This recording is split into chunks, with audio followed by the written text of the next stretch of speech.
Hello everybody, this is Ryan Kerwin here, and today I will be reviewing the latest Doctor Who episode, The Rings of Akhaten. Just a little word, I haven't got round to shooting the Bells of St. John review. I was in the process of it yesterday, but my camera went flat, so that didn't happen. I'm probably going to get round to that probably Tuesday, but we'll see where that goes. Me reviewing a Doctor Who episode will happen every Sunday after it airs on the ABC down here. So what can I say about The Rings of Akhaten?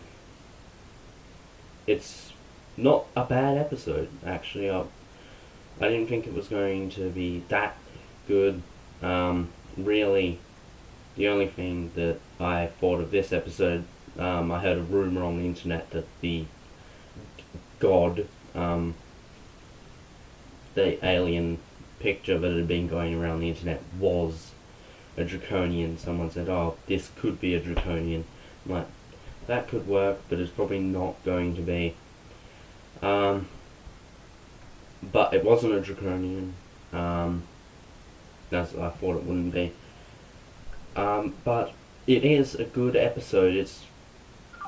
It looks amazing, you know. All the different aliens have got their it just looks beautiful. The whole episode, you know, all of that. We start off with like how Clara's parents met and the Doctor there through her timeline, and you can see, you know, he's trying to figure this. It's sort of like how he was trying to find out if Amy was pregnant in the last series, and he was trying to figure that out, and he's trying to figure Clara out here. So it's going to be interesting to find out that, and what Clara is. So, true to his word from the last episode, he goes back to Clara and takes her away, and takes her to see the Rings of Akhaten, which I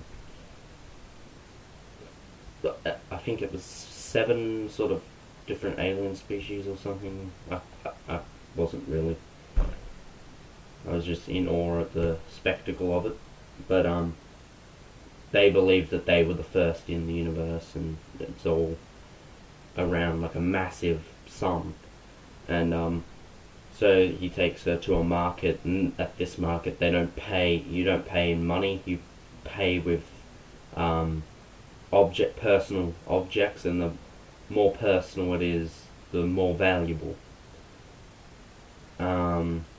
Eventually the Doctor and Clara get separated from each other, in which Clara runs into the Queen of Years, but she doesn't know it. She's just a little girl, whose name is Mary, and she runs away, and she gets followed by Clara, and eventually we learn she's the Queen of Years, and that, you know, oh, is she in danger?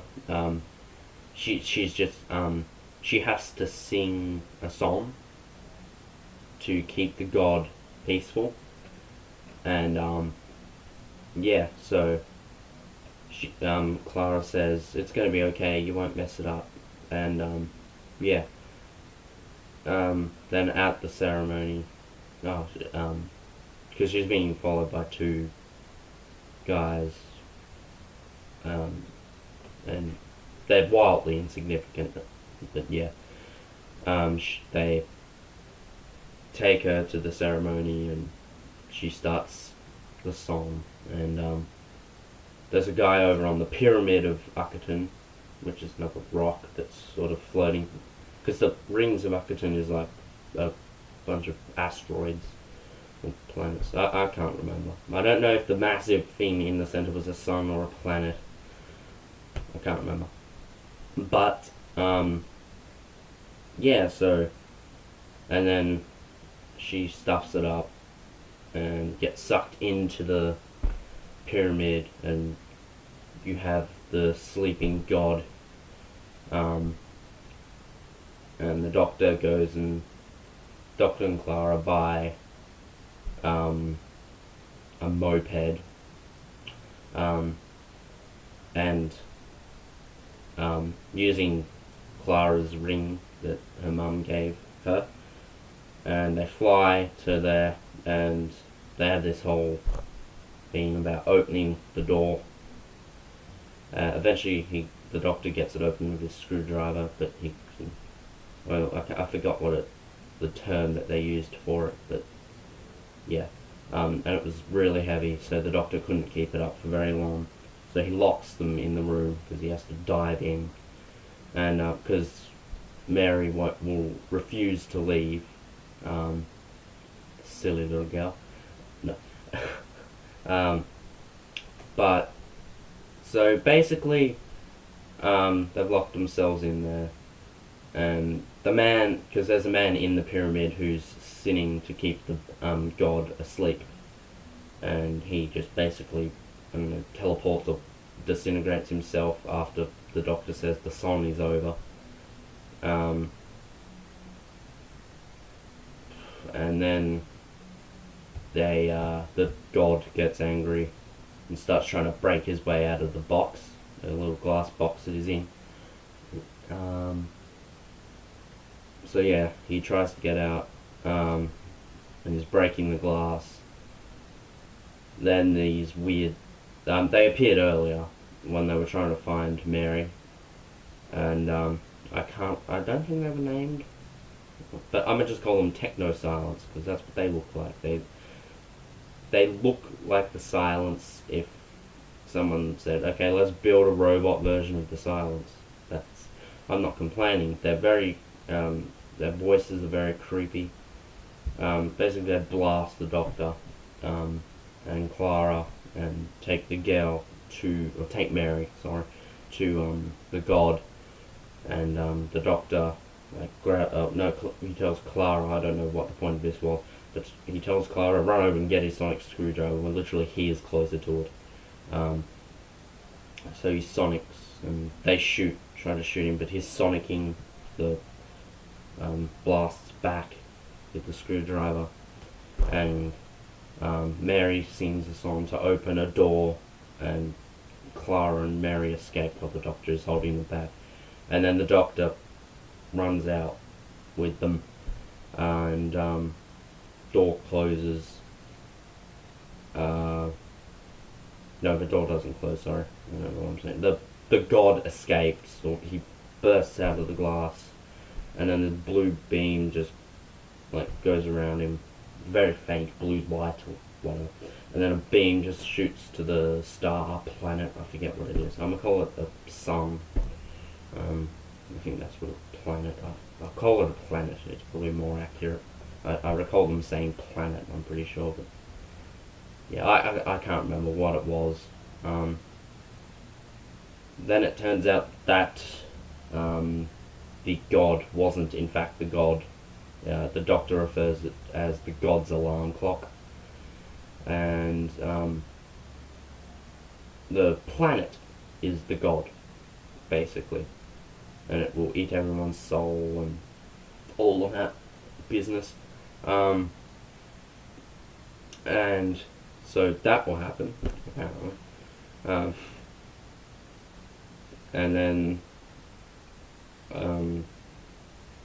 Clara and the Doctor have this little confrontation where she's all like, you've got to help, she never run away, and never walk away, that's what you said. And then the Doctor's all like, unless you've got something precious, you run, and run very fast until you're out of the shadow, and all of that. And he stays behind and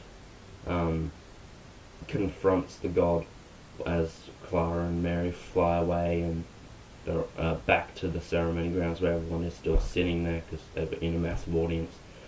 And Mary starts singing to help the Doctor, and the Doctor just delivers this beautiful speech, just, saying that I have seen things you wouldn't believe and lost things that you would never understand, and just this really beautiful speech that is excellently delivered by Matt Smith. I honestly do not know why. I know of people that don't really like him, and I honestly do not know why. He's a superb doctor, and it will be sad to see him go. Allegedly, that's going to happen at Christmas. I don't think it is, personally. That apparently he's gone after Christmas. I hope that's not the case. But yeah, it's just a terrific speech given by him, and he basically says to son, take all of my memories, go ahead, try it, and just there, and it like sort of it implodes, but not quite, and it just expands back out. And the doctor's all weak, and Clara drives the moped in and says, "You see this leaf?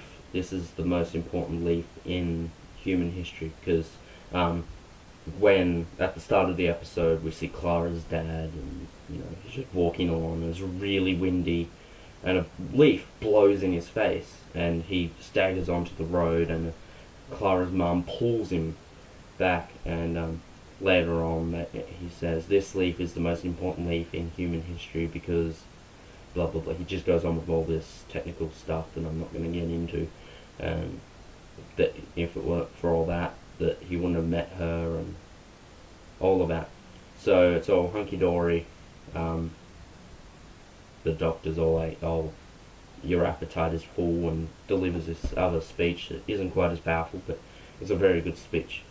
It's not really a speech, it's just I don't know what to call it.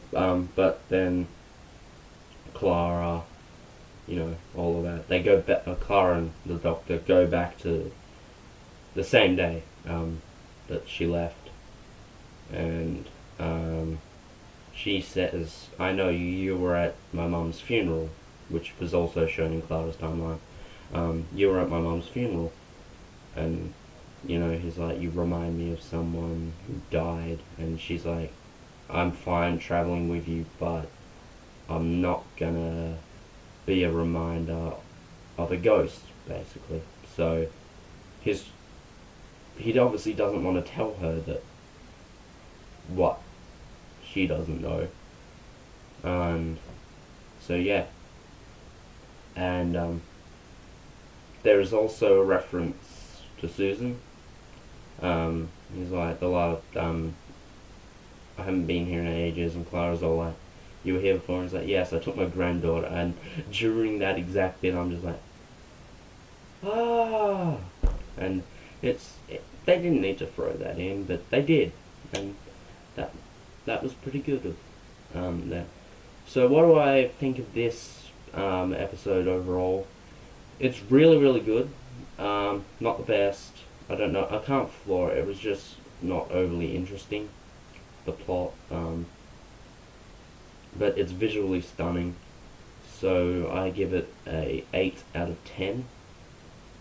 I just don't know why. I just wasn't drawn into it that much. It was paced very well, though. Definitely more so than Bells of St. John, if you ask me, which was over-paced, in my opinion. But I'll get more into that when I review that episode. The next episode is Cold War, which is the long-awaited and sorry, I can't speak today apparently. The highly anticipated return of the Ice Warriors, which we didn't see in the trailer. All you see is their sort of hand reach for a button. The trailer hypes it up very well. And this was technically Clara's first sort of story as a companion. Asylum with Dalek sets the character up, but it's not really her, sort of, so to speak. It's sort of like a different character that shares a trait. Then in the Snowmen we see Clara, and then in Bells of St. John we see a different Clara, so to speak. And then this was sort of her first sort of time traveling in the TARDIS, and see how she would cope with the whole time travel business. And I'm still digging the new intro, very retro style indeed, and the TARDIS, the new TARDIS. You know, this is looking very good. I think they're sort of going back to classic sort of stories with Matt Smith's new outfit, and that's very good of them. They've got a waistcoat, long coat. So yeah, this episode was certainly a step up from Bells of St. John. So yeah, visually stunning, good aliens, and all of that. So keep tuned, and Monday I shall see you when I review the Sound Effects Dalek Invasion of Earth Dalek, and I'll see you then. Till then, see ya.